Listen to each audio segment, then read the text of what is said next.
You're not afraid of dying. You're afraid of watching yourself die. There's a difference. Most people think death is what happens when your heart stops.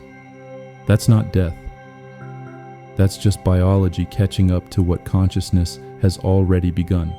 The real moment of death, the one no one tells you about, starts before the final breath. It starts when awareness realizes it's about to witness its own disappearance.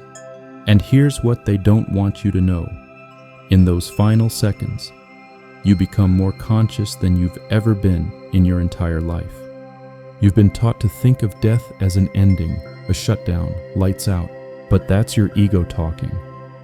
Your ego, that voice that says, I am this body, I am this name, I am this story, needs you to believe death is an ending. Because if it's not an ending, then what has it been protecting you from your whole life?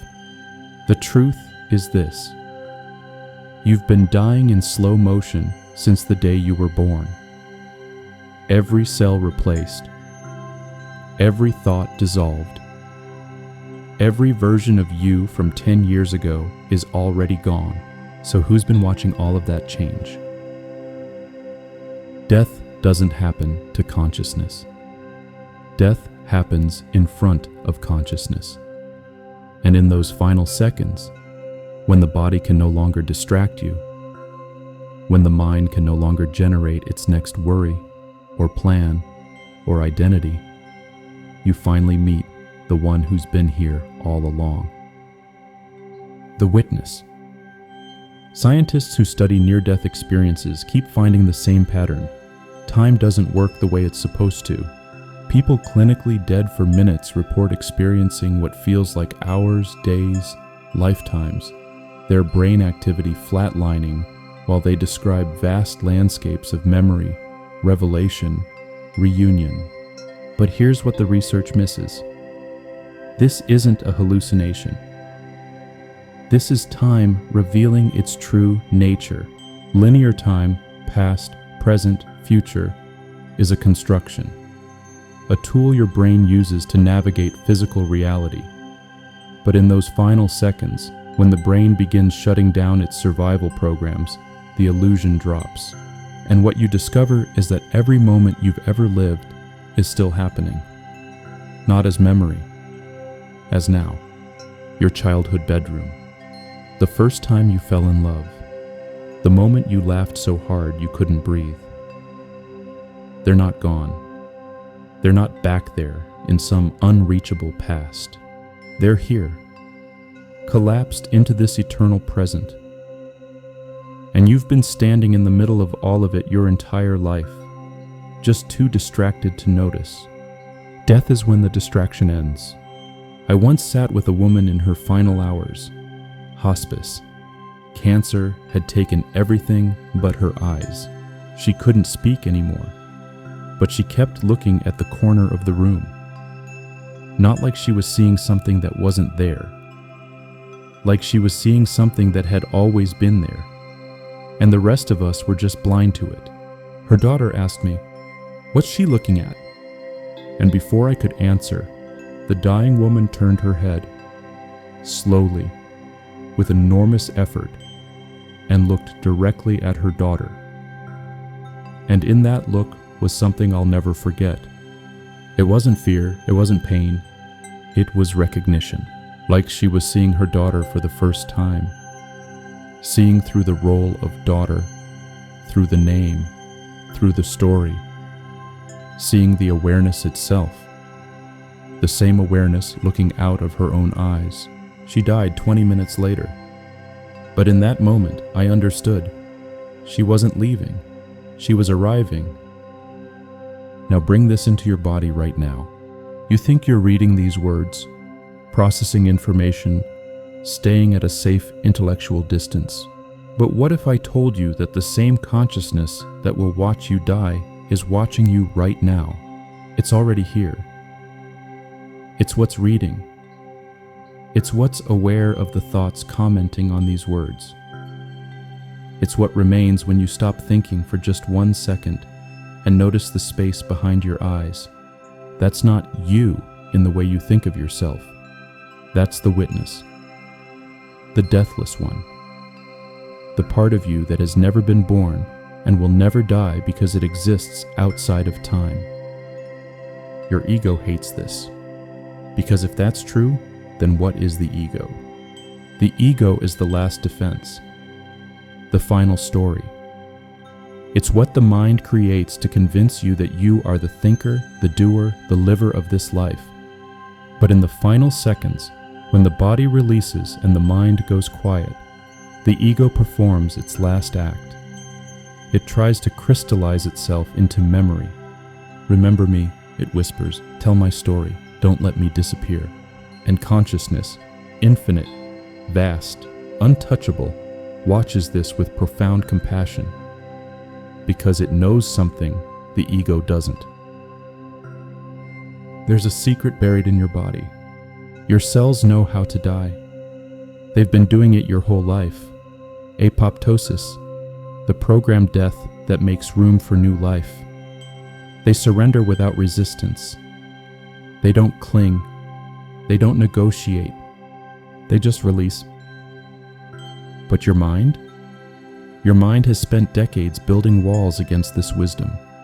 It's convinced you that surrender equals loss, that letting go means you failed.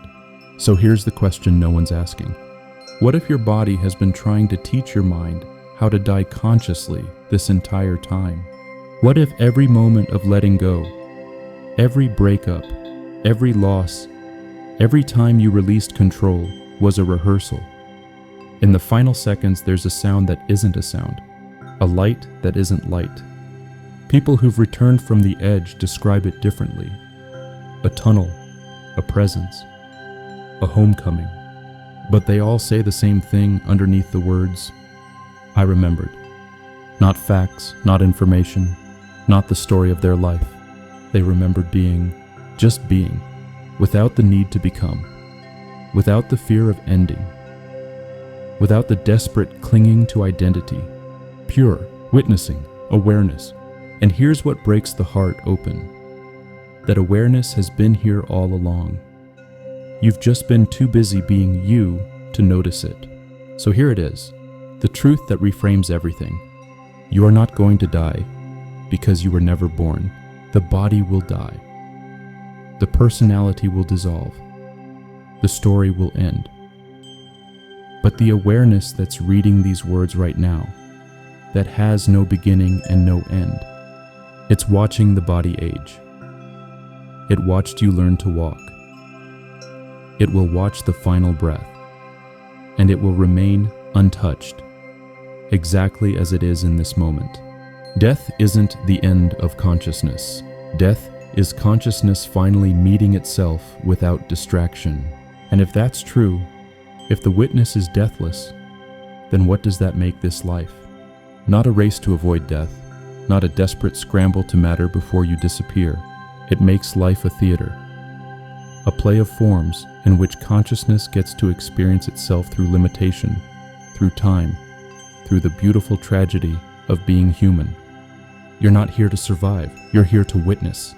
And in the final seconds, when the curtain falls, you'll finally see what you've always been, the audience, the stage, and the light illuminating both. So what does this change? Everything.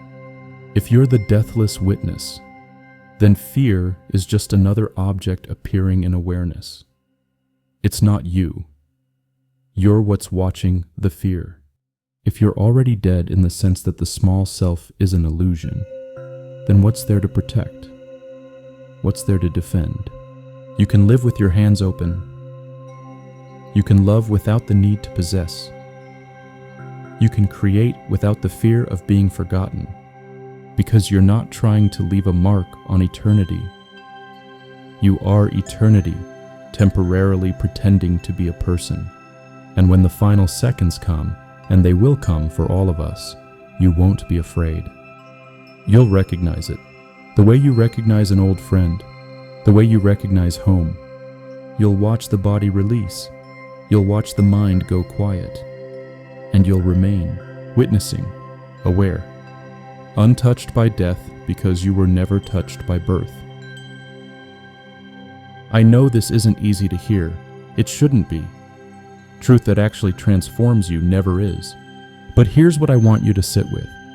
Right now, in this moment, you are already dead to who you were yesterday, and you're already dead to who you'll be tomorrow. The only thing that's real is this awareness, this now. And if you can meet that, really meet it, not just think about it, then you're already free. The final seconds won't bring you revelation. They'll just remove the veil you've been wearing your whole life. If this opens something in you, don't let it close. Stay with me. Keep walking this edge where consciousness meets itself. Because the journey doesn't end with understanding death. It begins there.